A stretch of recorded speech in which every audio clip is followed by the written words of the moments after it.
So this is the first report which has been done looking at wage inequality and employment polarisation in UK cities. So what we've seen in the UK over the last 20 years or so is two trends which are sort of really reflected in this report. So on the one hand, you've got increased wage inequality and employment polarisation. So this is growth in wages and the number of jobs at the top of the distribution and increased inequality as a result. You've also seen inequality between places. So parts of London, the South East, have got richer relative to parts of the north of England, maybe the Midlands as well. And what we found in our report was that these two patterns are sort of colliding in certain cities. So we've got some really unequal cities, places like London, like Guildford, like Reading, places which tend to be in the southeast of England, which tend to be relatively affluent. Those are very unequal. They tend to have relatively polarised labour markets. Now, in contrast, we have cities such as Sunderland and Burnley in the north of England.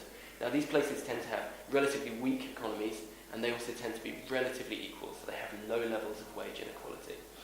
Now, what we're arguing is that there's a real problem in some of these unequal cities for low wage residents. So if you live somewhere like Guildford, if you live somewhere like Reading, your cost of living is going to be quite a lot higher.